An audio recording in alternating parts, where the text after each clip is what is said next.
சோத்திரம் நான் நடத்துகிற இந்த ஜப ஆராதனையில் கலந்துக்கிறேன். அதை பரிசுத்த தேவாலய சேனலில் கலந்துக்கிறேன். அநேகருக்கு அந்த ஜப கூடத்தில் பண்ணுற ஜப ஆராதனையில் கலந்துக்கிற அநேகருக்கு அநேக குடும்பத்துக்காக சோத்திரம். ஏற்கனவே அவங்களுக்கு நான் சொல்லியிருக்கிறேன், எனக்கு பிசாசு பிடிச்சதை பற்றி சொல்லியிருக்கிறேன் அவங்களுக்கு.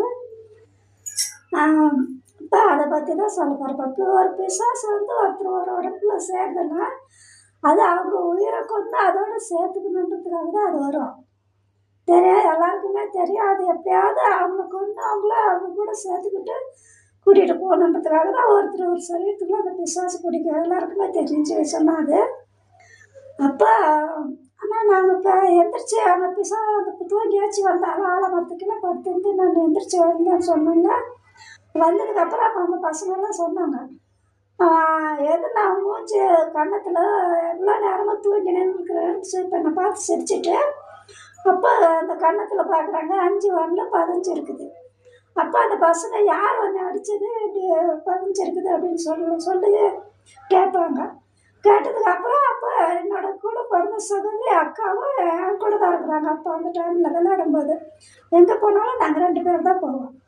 அப்போ அப்போ அது வந்து கேட்குறாங்க எல்லாம். அப்போ பக்கத்தில் இருக்க பசங்களாம் சொல்லிட்டு அந்த மரத்தில் ஒரு ஆள் தூக்கு மாட்டின்னு செத்துட்டு இருந்தான் அப்படின்னு சொல்கிறாங்க. சொன்னோடனே எங்கள் அக்காவுக்கு ரொம்ப பயம் வந்துடுச்சு. ஐயோ எப்படி இந்த மாதிரி ஆயிருக்குது அப்படின்னு. அப்போலேருந்து எங்கள் அக்கா என்ன தனியாக விட மாட்டாங்க, எங்கேயும் படுக்கிறதுக்கு விட மாட்டாங்க. நாங்கள் போனால் எங்கே போனாலும் விளையாடுறதுக்கு நாங்கள் 2 பேரும் தான் பசங்க கூட சேர்ந்து போவோம். சுமார் நாங்கள் ஒரு 10 பேர் இருப்போம். எல்லாமே 7 வயசு 8 வயசு 9 வயசு 10 வயசு அவ்வளோதான் இருப்பாங்க. பசங்களாம் சின்ன சின்ன பசங்க தான் எல்லாம்.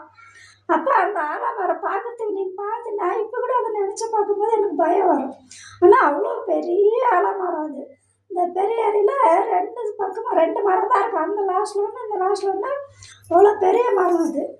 அப்போ அங்கே ஏரிக்கரைக்கெல்லாம் போனோம். அந்தாண்ட கொல்லைக்காடு இந்தாண்ட ஏரிக்காடு. அங்கே வந்து சென்டரில் தான் அது இருக்குது ஏரிக்கரை அது. அது யார் வந்தாலும் அந்த வெயில் டைமில் மதிய டைமில் எங்கேயுமே இருக்க முடியாது. வெயிலுக்கு வந்து எல்லாருமே அங்கே தான் வந்து உட்காருவாங்க. அப்போ என்ன பண்ணினாங்க ஒரு நாள் அதே எந்த மலை மரத்தில் கீழே நான் படுத்து நின்றுட்டு விளையாடி நின்றோம். நாங்கள் தூங்கிட்டு போது பிசாசு பிடிச்சிச்சு. அதே ஆலமரத்துக்கிட்ட தான் நாங்கள் கபடி விளையாடுறோம். கபடி ஆடும்போது அப்புறம் நாங்கள் கபடி ஆடுறதுக்கு நான் எங்கள் அக்கா வந்து அந்த குரூப்பில் இருக்கிறாங்க, நான் வந்து இந்த குரூப்பில். ஏன்னா அக்கா தங்கச்சி 2 பேரும் ஒரு குரூப்பில் இருக்கக்கூடாதுன்ட்டு மாற்றி இருப்போம். அந்த குரூப்பில் அவங்க இருந்தாங்க, இந்த குரூப்பில் நான் இருந்தேன். அப்போ